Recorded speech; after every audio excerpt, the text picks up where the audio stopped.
Nimbula methangu nimilote na isoro tumboa na makiao minarua kinaona na vekavi moniti kina vakarambuka rongo mena biasama kina vibaga barota kini ndreko malolo ena radio Fiji 1 na wongani piano ngai na makiao kina आपकी शादी होने वाली है 5 बच्चे होंगे 5 हाय मैं हूँ आपकी सहेली रेनू सुनते रहिए मिर्ची एफएम मैं हूँ ना 9 से 12 बजे तक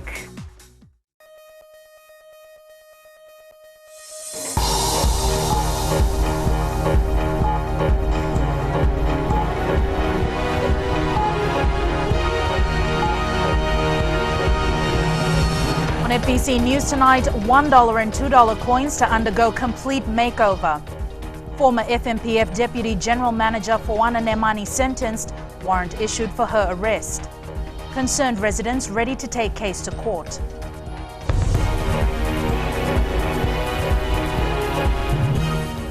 Good evening, I'm Jackie Spate and you're watching FBC News. More changes are expected to be made to our $1 and $2 coins after people had problems in quickly telling them apart. The Reserve Bank of Fiji is working with its board to have the coins reminted. Vusita Kotewasawasa reports. There have been concerns made on the size and color of our $1 and $2 coins, which has been a cause of confusion to many. RBF Governor Barry Whiteside says they have been working to rectify the issue for the past few months. The tarnishing and the size of the coins has been something that we've been working on. We know the public out there have their concerns, and we have come to some agreement with the Canadian Mint, Royal Canadian Mint, and we're going to our board with recommended changes. Whiteside is not revealing what changes will be made. I don't want to announce what the changes are now, but they will definitely help us be able to distinguish between the two coins, and the tarnishing issue will hopefully be addressed. He did not want to reveal the cost of the exercise, only saying the coins will receive a makeover. Well, they will need to produce the coins again. So when you're producing coins, it takes a while. So we won't see a change this year, but hopefully early into the new year we would hopefully see changes in outcomes. The coins were launched at the end of last year. Vusita Kotewasawasa, FBC News. Prime Minister Vorenge Bainimarama heads for New York tomorrow to attend the 68th session of the United Nations General Assembly, where he will deliver his statement next Wednesday. With him is Foreign Affairs Minister Ratu Inoke Kumbombola. The Prime Minister's speech will include the progress toward elections and the release of the new constitution. He will speak as well of Fiji's growing leadership in both the region and the international community, in particular as this year's chair of the G77 plus China. Fiji's permanent representative to the UN, Ambassador Peter Thompson, says Bainimarama will also attend meetings relevant to Fiji's chairmanship of the Group of 77 and China.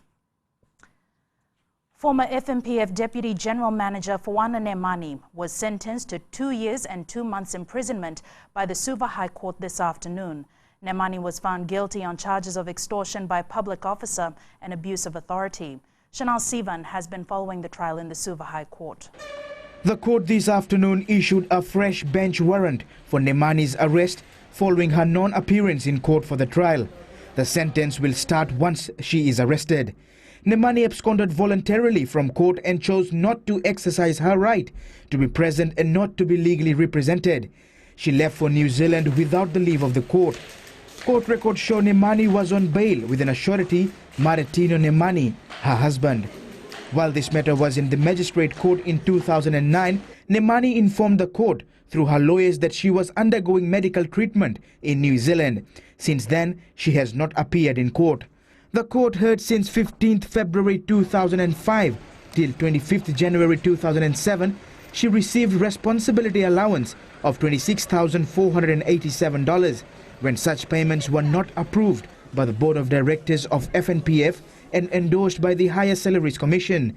A memo was sent by the then CEO stating that Nemani was given 2 additional responsibilities but was also relieved of 2 other responsibilities. FICAC says this does not mean that Nemani had any extra responsibility and was not entitled to any form of responsibility allowance because this was part of her job. While sentencing, Judge Justice Janaka Bandara said Nemani had seriously breached the trust and the confidence of the fund's members. There was nothing to be considered in mitigation for Nemani apart from the fact she is a first offender. Judge Justice Janaka Bandara said being a public servant, Nemani owed the duty of loyalty and care to its members. This showed Nemani had greed for money. Chanel Shivan, FBC News. Some residents of Udhiwai and Nandi who signed a petition against Thor Fiji are prepared to take legal action against the poultry company if their concerns are not heard. The group says relocating the chicken sheds is in the best interest of the community. Christopher Chand reports. Concerns have been raised about housing 60,000 chickens close to residential and tourism sites in this area. Residents are firmly against it. But it appears that a legal course might be the only way for us. And we certainly don't want to do that. We'd like to see that common sense prevails and that the opinion of the Udhiwai community, of the Nambila people, of the Yako people is considered. Rendezvous Beach Resort, which is in close proximity to the broiler sheds, says it will affect the tourism business. Where we are now is a sugarcane field. We developed it for 50 days. Came this fire, something is going to come on the way that's going to spoil us forever. Because there is 2 things here. The marine life we were worried about and the bohol. Saren Patel of Toa Fiji says everything has been done according to the law. We have an agriculture zone to farm poultry. It's on there. We have our EIA completed for all 6 sheds. We have our building approvals. We have every necessary approval that there is. We have it. This new saga surrounding Toa Fiji has divided this community. While some are against it, others have shown their support. No air pollution, nothing. Yeah, no. Actually, we work, every day we travel this way and we're staying here.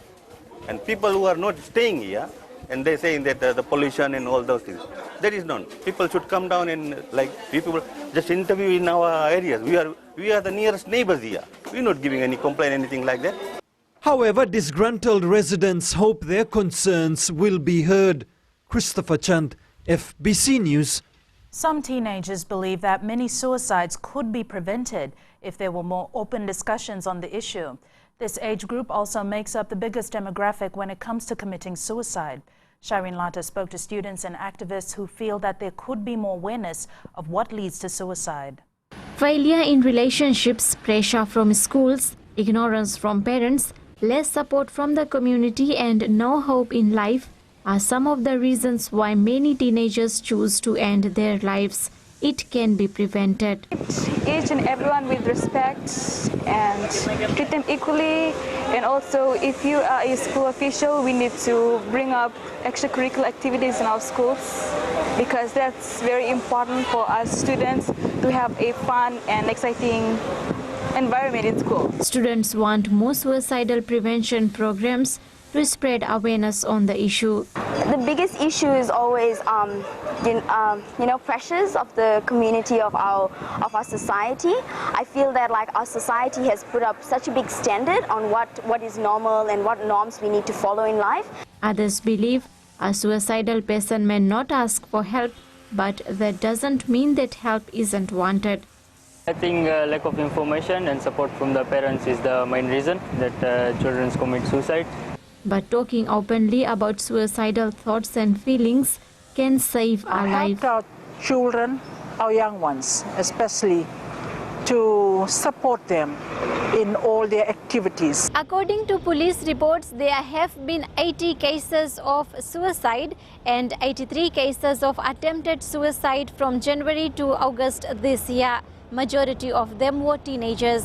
Shireen Lata, FBC News.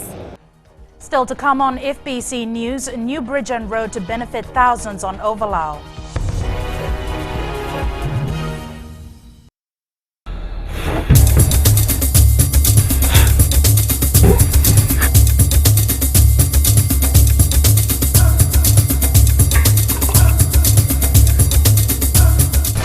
Now that's just another groove to kickstart your morning. That's right. Good morning, Fiji. It's Gold FM bringing you the classic hits to fine-tune your morning. And Fila still trying to fine-tune her voice. And as always, Pedali still trying to wake up. Now this is where you'll find us every morning from Monday to Friday. On Daybreak with Pedali and Fina from 6 to 9. Join us. Nisambulo binaka oya wone kamanalangi oni nandorungo diao mai na diwa kina rua na bisinga mai na moniti kina bagarumbuka na Radio Fiji 1 ndomi biti bongani bianyano nama katalangana bengo na sasi biani na tinna kaloka na bembongi ni bukilulu kena bima mani walu na bembongi ni bakaruwai mai na mbuza ni balu ninge namaka.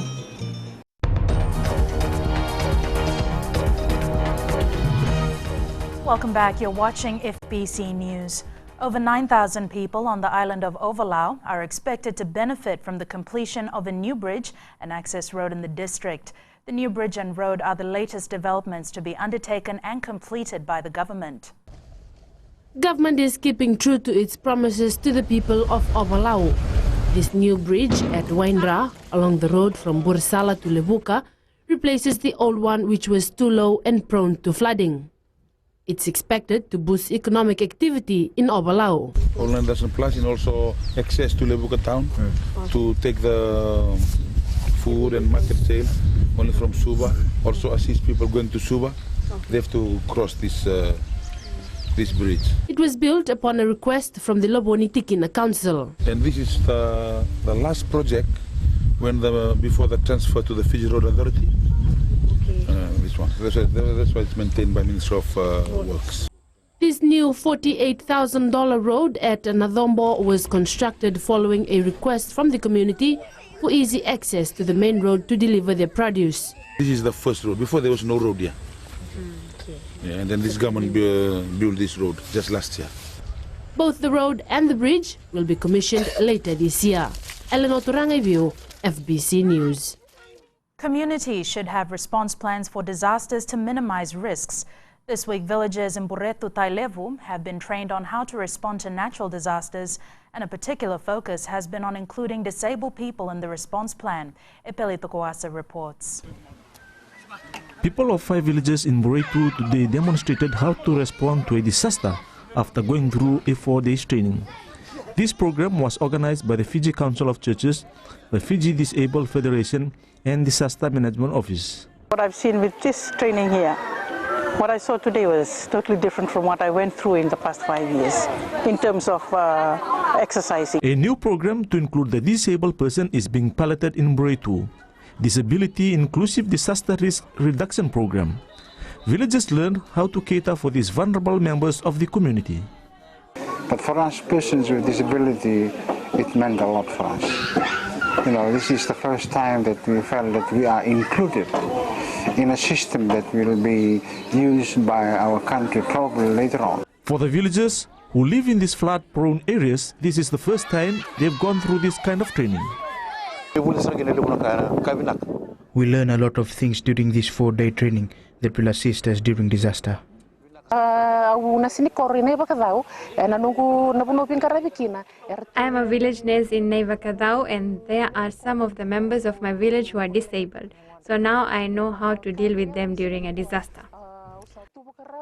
The response plan is now disability inclusive, which means in times of disasters, members of the communities will know how to assist disabled persons. Epeli Tukuasa, FBC News. The Nandi Meteorology Office is installing telemetered climate stations nationwide to provide accurate and timely information on weather.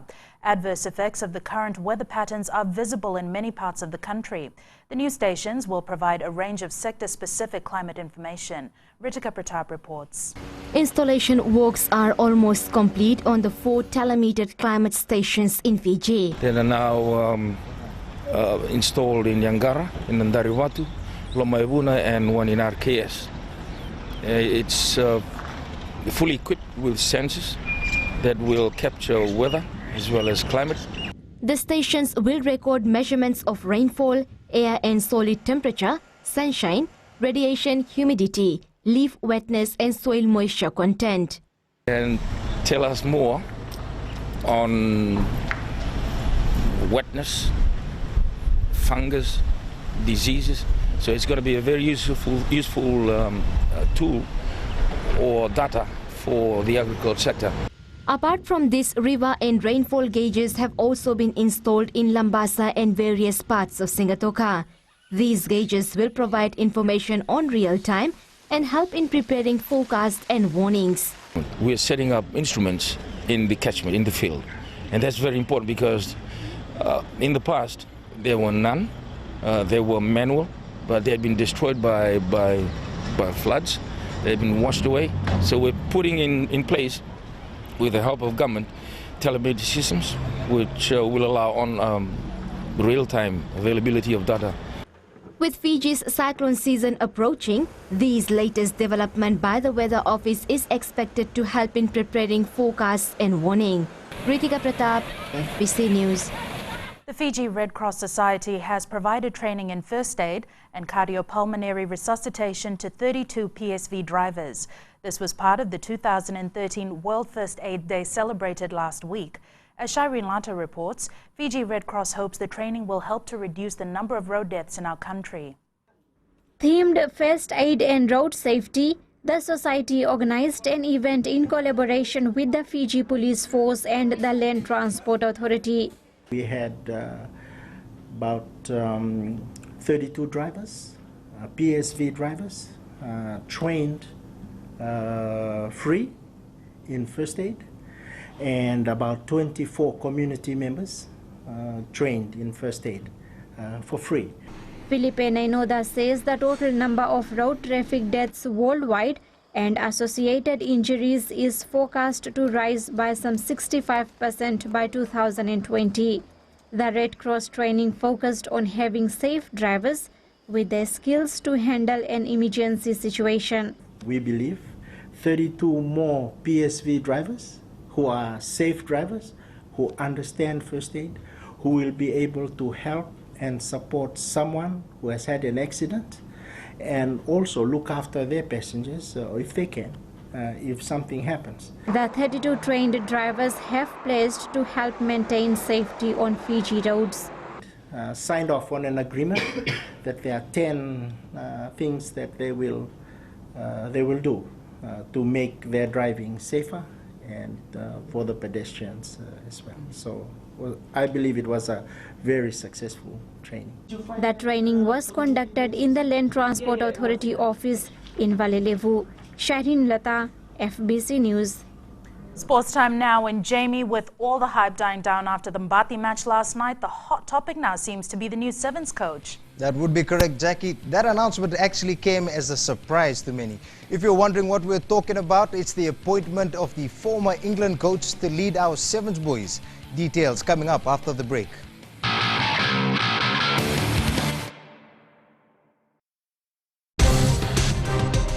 I wake up in the morning, I prefer to go down to the gym, get a bit of physical work done. Also, later on in the day, I decide to go through for meditation. I do a bit of reading to find out what the latest songs are, a bit of research. And for me, it's all about the listeners. Hey, what's up? I'm Rio, and this is the Traffic Jam every weekday from 3 o'clock to 7, only on Today FM. Today is hit music. What's up? Oh, kaya mo naman cuma tahu kami nganita mamu. Gua nggak usah nih lah nganita mamu. Nimbula, ayo Mr. Ben. Lapa? Na magkikiro manono kinedio na bima taka moni chicken na fanga rombuka. Na Bula FM, number 2 and selling.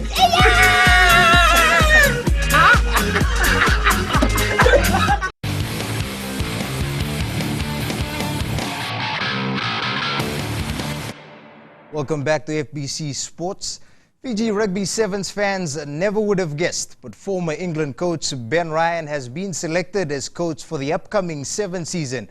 In an announcement at Rugby House today, Ryan will now become the second foreigner after World Cup winning coach Wayne Pivac to take over the reins. His already known expertise will be immediately put to test with only 3 weeks to prepare for the first tournament, the Gold Coast Sevens in Australia. Talendao Dakadaka reports. Fiji Rugby House has definitely been taking a turn for the better. Well, we should hope so, after months of anticipation by the general public on who would take the role of digging our national sevens team out of the doldrums on the international scene. The coach is Ben Ryan. Ben Ryan was selected and recommended by the subcommittee carrying out the interviews and the assessments of all the applicants. The renowned England Sevens mentor needs no introduction to Fiji with his standout record with the Poms. Now it's a matter of seeing what he can do with the best talent any coach could ever hope for. He is an experienced and has all the credentials to develop the Fiji Sevens game and also assist in development of sevens in this country. We expect him to take sevens to another level. He understands the talent that exists in this country. Ryan will arrive into the country in time for the upcoming Fiji Water International Sevens before the first leg of the IRB World Sevens Series takes place. Chalendo Dakavak, FBC Sports. Meanwhile, the Sevens manager position was also announced today. FRU has decided to select 3 officials, Paulo Mbiu, Ropate Kauvesi and Issei Rayawa, with the trio to be rotated throughout the 2013-14 IRB season. Appointments are based on performance and we expect the managers to perform before, during and after those tournaments. So they need to submit reports that can help identify and develop rugby and also carry out the various disciplinary action if any arises. The Fiji residents played their hearts out last night in the Vodafone Battle of the Mbati as they beat the overseas Fijians in a thrilling game by 18-14. It was a fierce match with some big tackles and great runs as 34 players competed for the 10 available spots on the team. Shalvin Chand has more. It was tense leading to the start of the game, and when it started, the hard-hitting tackles were an indicator of things to come. As the game progressed, things did heat up and some players stood out above the rest. 11th of October, it should be another great match, and the first time you can see a full-strength Fijian team, NRL players included, playing on your home soil, which should be a great thing to do. After that, we're off to England, and obviously we've got a couple of games in our pool matches before hopefully we can progress into the next stage. Some players like Tikoko Noke, the youngest man on the field, was given his big break as he was drafted into the Mbati squad. But there's still some work that needs to be done before the team leaves for England. Of the 34 players that took the field last night, only 6 were drafted into the squad. Also, we thank obviously the players who didn't get selected. You know, I've been working with a lot of these boys for close to 2 years now, and their commitment and dedication towards the cause of Fiji Rugby League has been outstanding. So again, I thank them. The Fiji Mbati will assemble again on October 7th, and this time the team will include the NRL players. The team will stay in Fiji for a week before they fly out to the World Cup. Shalvin Chan, FBC Sports. Only 2 local-based players were able to push their way into the Fiji Mbati squad, with only 21 names announced last night after the Vodafone Battle of the Mbati. 19-year-old Tikiko Noke and Ilisavani Chengesa stood out in the residents' well-deserved win. Coach Rick Stone has named the veteran Petero Diwanideva as captain, with Penrith Panthers' Wes Naingama as second in command. 3 spots have been left open as the availability of Gerard Hayne, John Sutton and Aquila Uwate has still not been decided. The trio are still in contention to represent Australia. While the FIFA World Cup Trophy Tour of Fiji is a historic moment for sporting 11 fans, it proved a definite memory for former France World Cup winning footballer Christian Carambeau. And as Elena McDonald reports, if a former World Cup winner is excited, tomorrow's activities are bound to be memorable for local fans. Yesterday's arrival at the Nandi International Airport with a warm welcome by His Excellency the President of Fiji, Ratuepeli Nailatikau, had this guy going through a major flashback. For me, it's giving me back to be conscious of my roots and to know where I come from again, from this land, from the Pacific.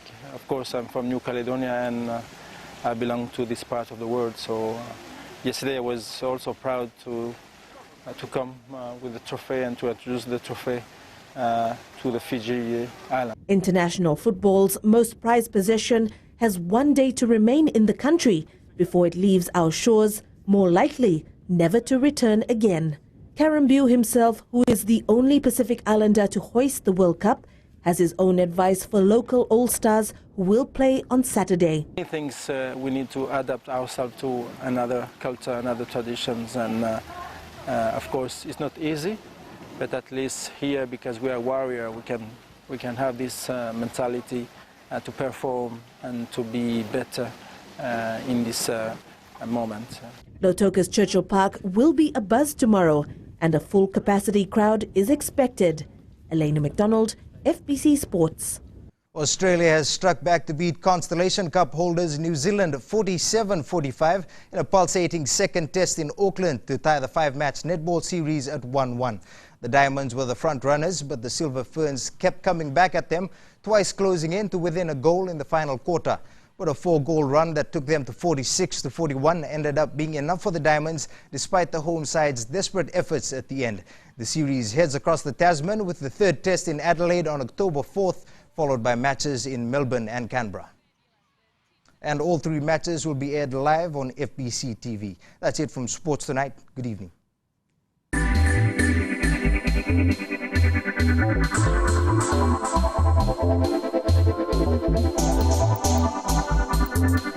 Conto Resources Limited says a recent geophysical survey has defined new targets for more copper and zinc exploration at Undu Point in the Northern Division.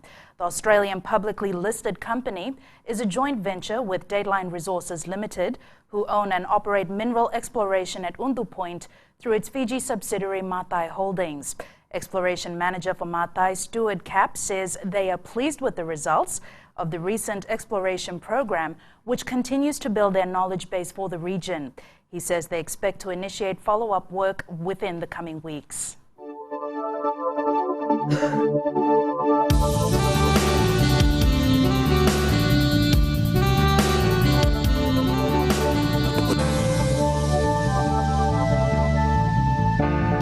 Time for the weather girl. And Jen, how does it feel being the bearer of bad news? Very funny, Jackie. Actually, I don't have any bad news today. The weekend has just begun and there was an abundance of sunshine. Aside, of course, from the odd cloudy period in Savu, it was perfect. Temperatures look predictable, mostly in the 30s, with both Nandi and Lautoka on 31. Looks like we're having one of those rare sunny throughout the country days tomorrow. Not trying to raise your hopes here, but the weekend looks promising. For mariners, however, take heed. A strong wind warning remains in force for the Vatuira and Kandavu passages, northern Vanuatu, northern Lau, Yasawa and Mamanuca waters. Wasn't that a mouthful? Now here's something you don't see on weather every day. A large yellow buttercup. Well, it looks like a buttercup to me anyway. Thanks, Evil Chetty, hope I got your name right, for giving us something refreshingly different. And that marks the end of another week. Let's hope I get it right this weekend. Thanks so much for that, Genevieve. The headlines once again: $1 and $2 coins to undergo complete makeover. Former FMPF Deputy General Manager Fuana Nemani sentenced. Warrant issued for her arrest. Concerned residents ready to take case to court. On to the poll question for this week, and we're asking: was Team Fiji's performance at the Pacific Mini Games satisfactory? Log on to www.fbc.com.fj to have your say. Remember, you can send us newsworthy pictures and videos on email citizenseyes@fbc.com.fj. That's all from FBC News tonight. I'll see you again on Monday. Until then, you have yourselves a safe and enjoyable weekend. Modemanda.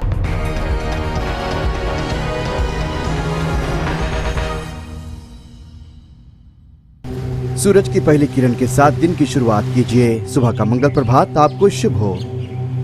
सुबह सुबह हो खुशियों का मेला, ना लोगों की परवाह ना दुनिया का झमेला। पंछियों का संगीत हो और मौसम अलबेला। मुबारक हो आपको ये खूबसूरत सवेरा। हर सोमवार से लेकर शुक्रवार तक सुबह 6 से लेकर 9 बजे तक शामिल रहें रेडियो फिजी 2 पर हम सफर में रविंद्र सिंह के साथ। How would you like to spend your morning? You could spend your morning like this.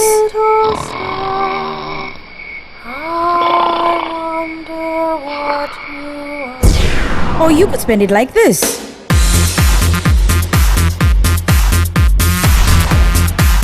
into the morning ride every weekday morning from 9 a.m. till 12 p.m. right here on Today FM, Today's Hit Music.